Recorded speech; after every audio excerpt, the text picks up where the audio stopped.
A 19-person design studio hired a contractor to do something completely reasonable.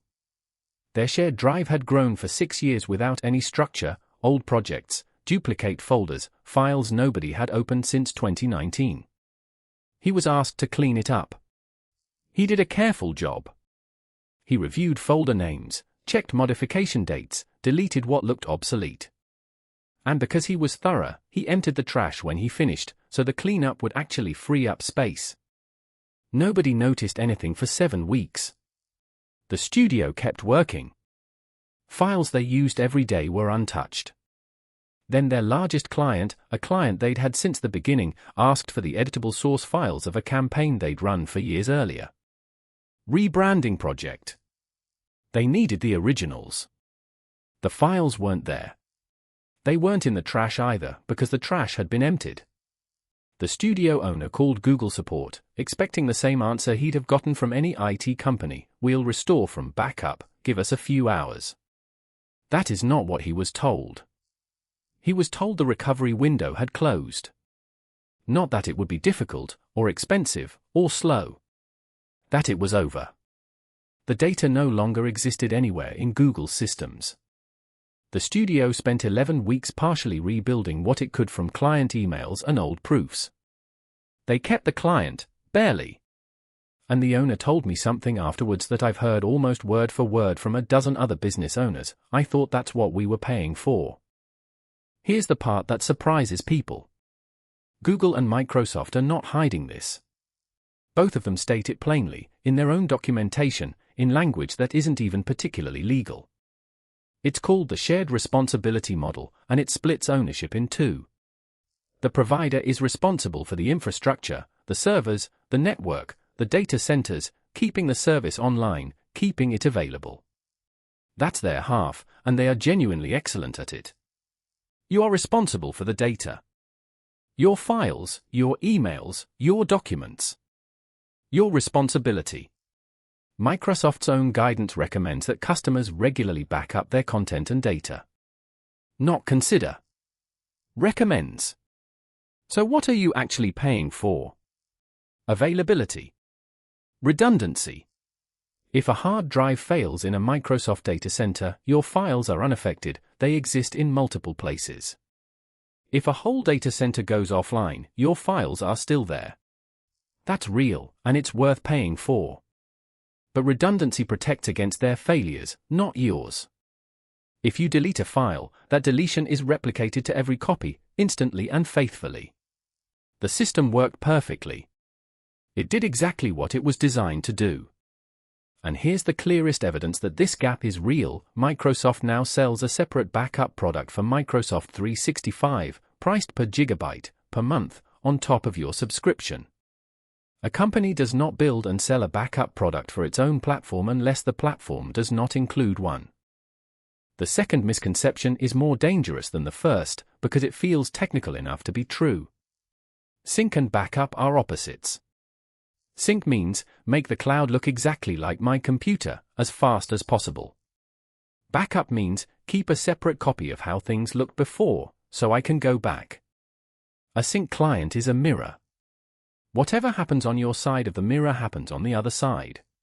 Delete a file, it disappears from the cloud. Overwrite a file with a broken version, the broken version is now the cloud version. Rename 100 files by accident, congratulations, 100 files are renamed everywhere. Now apply that to ransomware, and you'll see why this matters so much. Ransomware doesn't delete your files. It encrypts them and leaves them in place, with the same names, in the same folders. To your sync client, that looks like you edited every file at once. So it syncs them. Diligently. Your encrypted files replace your good files in the cloud, on every device signed into that account, usually within minutes. This is not a theoretical attack path. It's the standard one. And it's why the answer, "We're fine, everything's in OneDrive," is not just wrong, it describes the exact mechanism by which the damage spreads. Version history helps here, and you should know it exists. But version history is a per-file rescue tool with limits, designed for "I broke this document." It is not designed for 40,000 files were encrypted on Tuesday. Let's replace the vague sense of there's probably a grace period with the actual numbers. These are the ones that decide whether your files come back. Google Workspace. A deleted file goes to the trash, and the trash empties itself automatically after 30 days. If someone empties the trash manually, like our contractor did, an administrator can still recover those items, but only within 25 days of that moment. After that, Google purges them. Not archived. Purged. Microsoft 365. A deleted file goes to the site recycle bin, and if it's deleted from there it moves to a second stage recycle bin that only an administrator can see. Between both stages, you have a total of 93 days. That's more generous than Google, and it's still under 3 months. Departing employees. This one catches almost everyone. When you delete a user account in Microsoft 365, that person's OneDrive is retained for 30 days by default before the deletion process even begins. In Google Workspace, an admin can restore a deleted user's data for 20 days after deletion.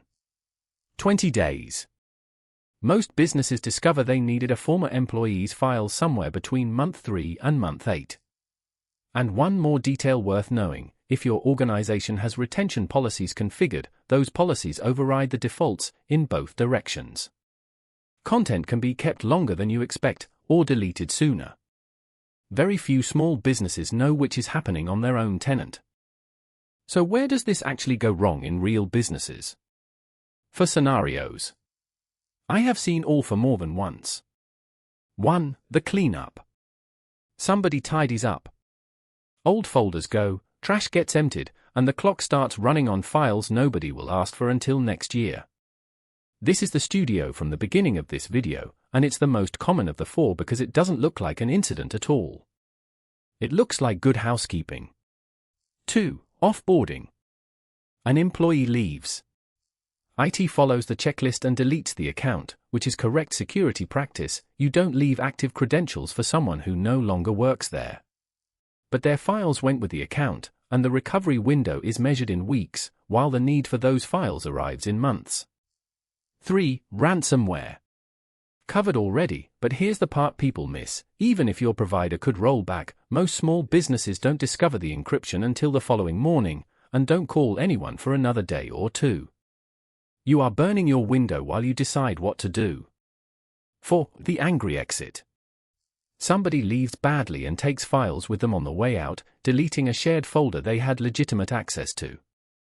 This is rarer, but it's the one with the worst outcome, because it's deliberate, targeted at the files that matter, and often includes emptying the trash.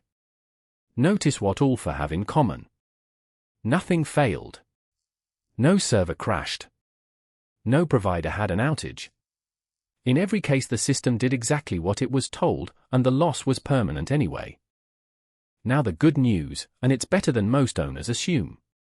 A real backup for Microsoft 365 or Google Workspace is a separate service that connects to your tenant, pulls a copy of your files, emails, and shared drives into storage you control, and keeps historical versions you can restore from a week ago, a month ago, a year ago, independent of anything your provider does or doesn't retain.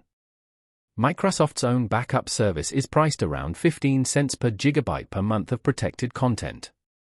Third-party providers typically charge per user, per month, and for a small business the realistic range is somewhere between $3 and $7 per user. For a 20-person company, that's roughly the cost of one modest software subscription, call it $60 to $140 a month. Compare that to what it replaces. Not a hypothetical ransomware payment, just the boring version: 11 weeks of staff time rebuilding files, a client relationship damaged, and a permanent gap in your project archive. 3 things to look for when you choose one. First, retention you control. You decide how far back your history goes, not the vendor's default. Second, point-in-time restore, the ability to say restore everything as it was on the 3rd of March, which is what you actually need after ransomware. Third, coverage of everything, not just files, mail, calendars, contacts, SharePoint sites, shared drives. Mailboxes are where the contracts live.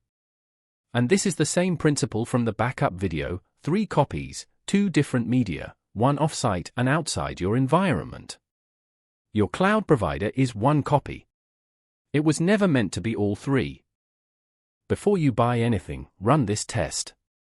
It takes 5 minutes and it will tell you where you actually stand. Pick a RAL file, something from a project that closed at least a year ago. Then answer one question: if that file were deleted right now, and nobody noticed for 6 months, who could get it back and how? If the answer is it'd be in the trash, you've just proven the point: the trash is 30 days. If the answer is IT would restore it, call them and ask them to show you where that restore comes from. There are only two possible answers: a real backup product, or the provider's recycle bin. Those are very different things. Then ask your IT provider these 4 questions, and write down the answers. 1. Do we have a backup of Microsoft 365 or Google Workspace that is separate from the platform itself? 2. How far back does it go? 3. When did we last restore something from it successfully? Not is it running, but when did it last work? And 4. What happens to a departing employee's files, specifically, and for how long? If the answers are vague, that's your answer. Vagueness here always means no. Your files are in the cloud. That's not the same as your files being safe. And the gap between those 2 sentences is where businesses lose 6 years of work in a single quiet afternoon. If you found this useful, the previous video covers what a real backup looks like and how to test that it works, link on screen. Subscribe, and I'll see you next week.